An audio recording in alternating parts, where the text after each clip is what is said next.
So I made this friend on Reddit named Carl. I met Carl because we frequented a lot of the same subreddits and would always seem to bump into each other in different threads. I used to be quite active on the site, but now I mostly browse every now and then. Carl private messaged me drunk one night, saying he needed a friend but had no one else to talk to, and that he needed to vent some shit about his life. I obliged him and we swiftly became friends. Then we even became pen pals. We'd email every day pretty much, or message each other on Discord. We shared and talked about all kinds of things. We vented about our lives, about our personal situations. As far as I knew, Carl was a couple of years older than me, originally from Russia, but now living in Colorado. He had a child and a girlfriend as well, it seemed. He'd posted various pictures of himself in different places, and he'd also posted a lot on the genealogy subreddit with his DNA results. Eventually though, as time continued on, Carl started getting mad whenever I didn't reply quickly enough, and he started acting quite strange as well. Things were still fine though for the most part. He seemed to love drama and reveled in talking shit about people, so he would do that quite a lot. I very quickly noticed as well that he was extremely paranoid about many things. I didn't take this too seriously at first.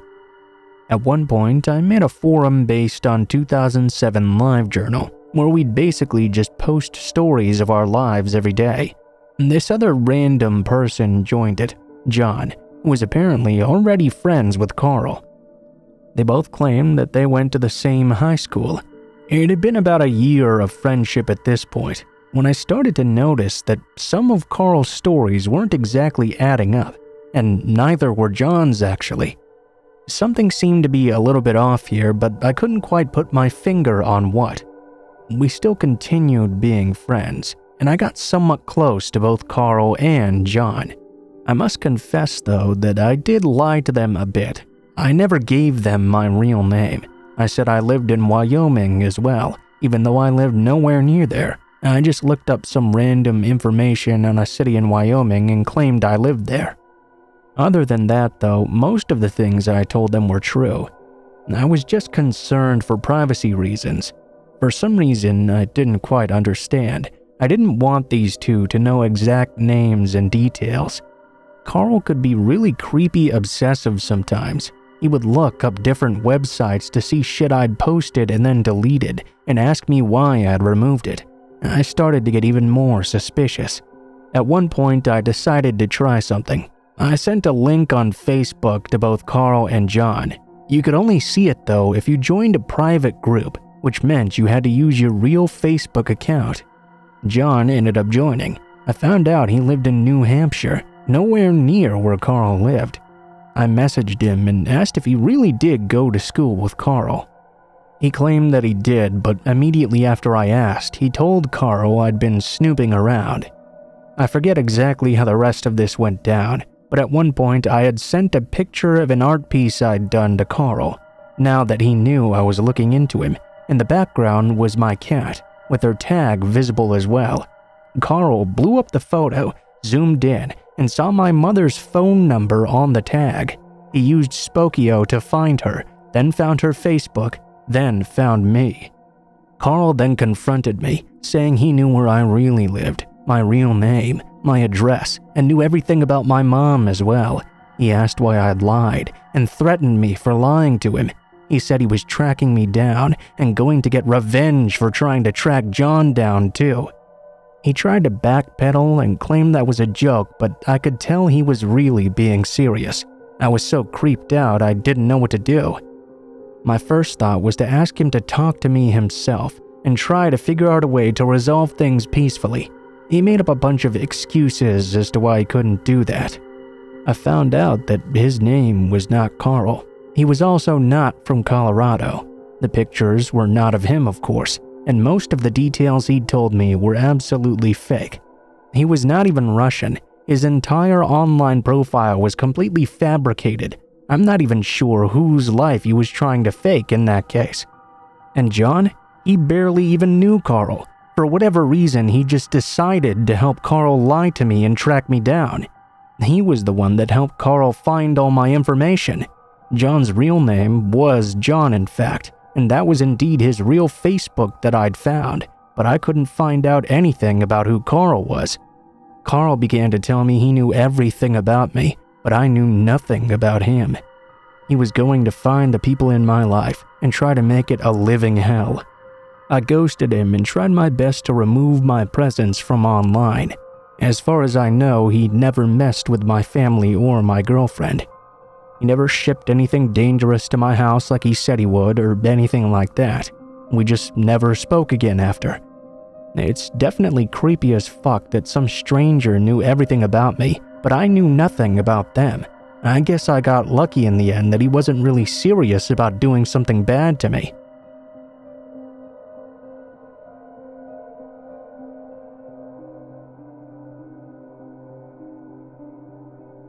I'm a woman. At the time of this tale, I was 27 years old.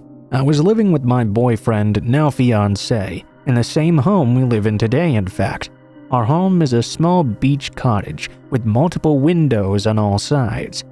The home was moved in the 70s from a rural beach town just a few miles from here to our quaint neighborhood amongst the sprawling brick branches, in what I imagine at the time to be a desirable little working-class neighborhood on the edge of town. Around the time of my story, my boyfriend would make frequent trips out of town, often for work purposes, but also on occasion to assist his older parents who lived out of state. He'd help them with repairs, remodeling, etc. This typically meant he'd be gone for a few weeks, but sometimes up to 2 months at a time even. At this point, he'd been out of town for a week or so. I was just going along with my day-to-day life like normal. Going to work at my 9 to 5, working out in the evening, doing some chores, rinse and repeat every day. One night as I was lying in bed, on the very cusp of my sleepy melatonin stupor, suddenly I was jolted wide awake with an overwhelming feeling to get up and check all the windows were locked right away. Even in my groggy state, I thought that was such a strange impulse. Other than the fact I hadn't checked the windows since my boyfriend had left, I had no logical reason to think to do that right now. I didn't hear any strange sounds, I didn't see anything weird, nothing of that nature. Begrudgingly, I dragged myself from my cozy cocoon, though, to go and check all the windows. Most were locked up tight, but there were a few that had in fact been left unlocked. I threw the lock latches that had been left unsecured and groggily stumbled back to bed, not thinking anything else about it as I drifted off to sleep. The next morning, as usual, I woke up to my alarm blaring from my phone and began to prepare myself for work. I just started a water kettle for my beloved French press when I stood at the kitchen window waiting for the whistle. My entire body was instantly coated in goosebumps as I noticed a single clean slice in my kitchen window screen. Utterly shocked, I ran to the office, then the guest room, then the laundry room. As I'm sure you've already guessed, every single screen in my home had a clean slice through it, a slice just large enough to fit someone's hand through. All but 3 out of the 18 windows in my house had been tampered with. The 3 that were left untouched were the windows to my bedroom. The bedroom I'd been peacefully sleeping my butt off in while someone was attempting to break into my house. By this time, my kettle was screeching at me to remove it from the heat. I ran to the kitchen to answer the kettle's call while attempting to not keel over from a second heart attack I was having before even dressed. Needless to say, I was freaked out beyond measure. The cops were called and a detective came out to investigate. On the back side of my house, he noticed a single handprint on one of the windows. He tried to test for fingerprints, but it was determined the person attempting to break in had been wearing gloves. He of course had no proof, but he also believed the person must have known I was in that room. Nothing ever came of the investigation. I can't explain why I suddenly got the urge to get out of bed that night, but I know to trust my gut now.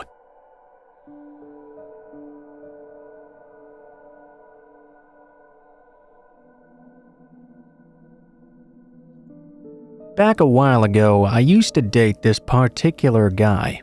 After about 6 months of dating or so, he started being gone for hours at a time with no way to communicate with him at all. Cell phones weren't really a thing back then. Sometimes he did do deliveries out of state, but it only happened every couple of months. At first, I didn't really think anything of it. He always had a perfectly prepped excuse for everything. Sometimes he'd come back smelling like chemicals. He'd come over to my house and shower, then change clothes as soon as he walked in the door. I never met his parents. I never met any of his friends. One day, I noticed his work gloves were kinda stained and rough looking. I just mentioned that he needed some new gloves and didn't really think anything about it. He began to get progressively more creepy until I finally decided I'd had enough and broke it off with him. He harassed me for weeks after. I had to change my phone number and email address. When he found out my work information, he started calling and emailing me there too. I did my best to try and ignore him. After a while, it just stopped altogether. A month goes by. My car was broken into at work, and they took the change from the cup holder, OTC meds, and my registration. I worked downtown and assumed it was some junkies at the time. About a week later, though, suddenly I was woken up in the middle of the night to someone right on top of me. I could feel their rough gloves wrapped around my neck, and my heart was beating a mile a minute. Luckily for me, my friend just so happened to show up banging at the door that exact moment. My would-be rapist/murderer ran to the sliding glass door, opened it easily, and climbed down the balcony of my apartment. He took off into the night. My friends knew they could come to my house to sleep off a wild night and call me if they needed a ride home. Because of this, it was not an unusual occurrence for someone to show up on a Friday or Saturday night. Lucky for me, this was pre-Uber and Lyft, and cabs were gross and expensive. I drove my friend home and stayed there for a few days. I moved after and got a different job as well. While I still lived in an apartment, I kept my registration and my purse after that. I swear the person who did that was my ex, and I never heard from him again after.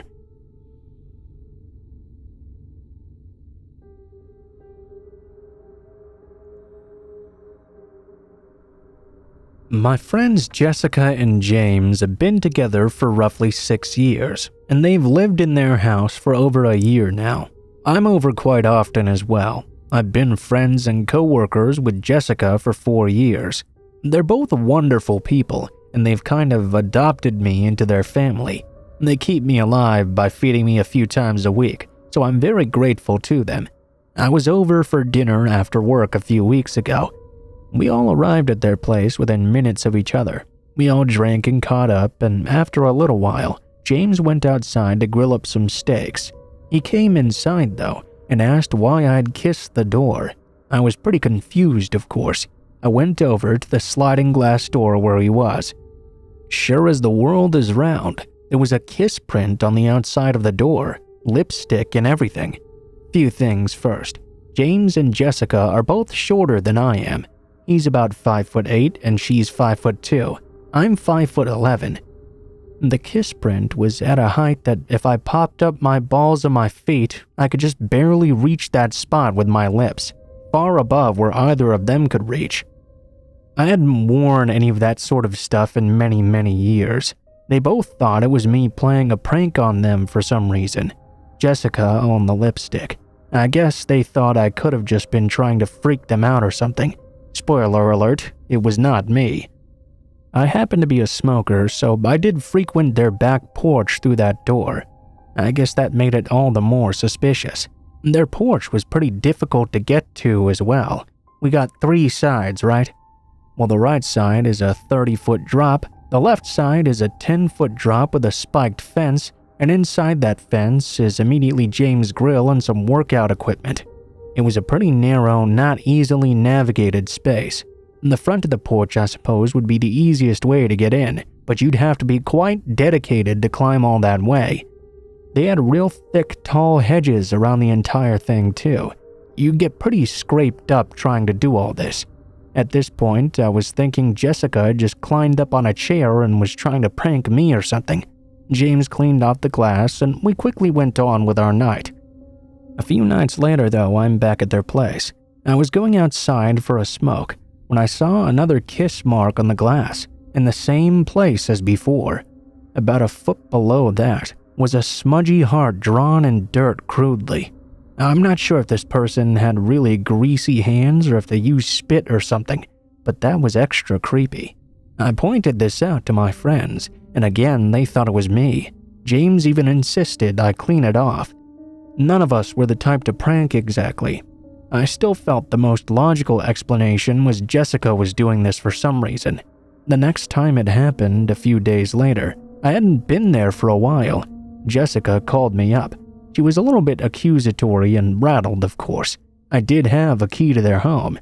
She asked me if I had used it to go inside and write something on the glass again, because when they'd woken up, they noticed some writing on the door.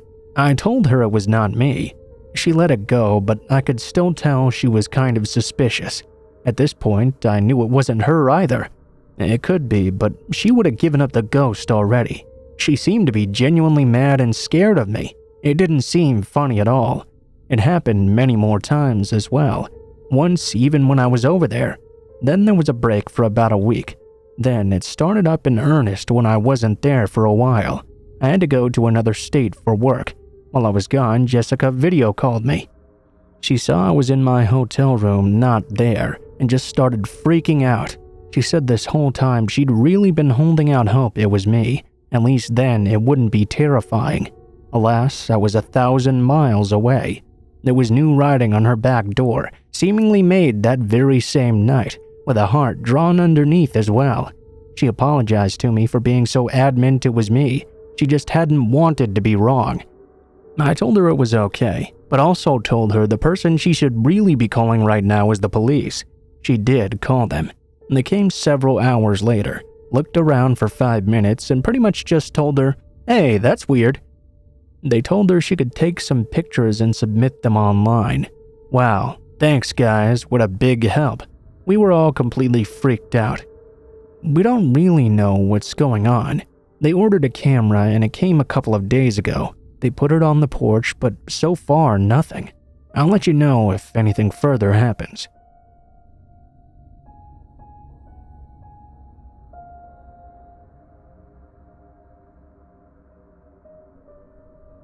About 10 years ago, after graduating from high school, me and 5 of my friends, all girls by the way, decided we were going to rent out a house together right by campus. We were all fairly young, 17 to 19 years old, and very broke as well. The house wasn't exactly in the best neighborhood. One night, we had some people over. Nothing crazy, just a few of our friends. We were all hanging out on our front porch and having a few beers together. We called it a night around 1 or 2 a.m. All of our friends went home and we all went to bed. The next morning, we were woken very startlingly to a knock from the police. One of the girls let us know the cops were at our door, so we all came downstairs in a panic. Naturally, we thought we were in some sort of trouble. The officer informed us there had been some sketchy activity on our front porch last night. At first, we thought he was talking about us having a party with people over, but no. Apparently, sometime after we'd gone to bed, there was a man in his late 40s or early 50s looking through all our windows. The officer had just happened to be driving by and saw the man peering in. When the man saw the officer, he frantically grabbed an empty beer can off our front porch and sat down on one of our chairs. He pretended to be drinking. The officer obviously thought this was even stranger, so he stopped to see what was going on here. He asked the man if he lived in the house. The man had told him he was a close friend of ours and that all of us had just turned in for the night. He'd decided to finish his beer before he took off. He started describing things about us in a horrifying amount of detail, even some things he shouldn't have known. It seemed he'd been watching us for some time.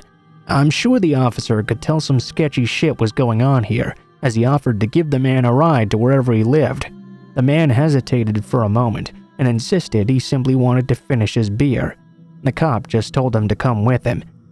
When he did a search of the man's name, tons of charges came up. The scariest part was all the charges of pedophilia he had, quite a lot of them. Thank God for that officer driving by. We checked our windows the next day, only to find they'd been unlocked, and some of them had been tampered with. This guy would have had no trouble at all climbing through one of those windows while we were asleep. Needless to say, we made sure every window was secure in that house, and we were a lot more cautious of our surroundings from then on.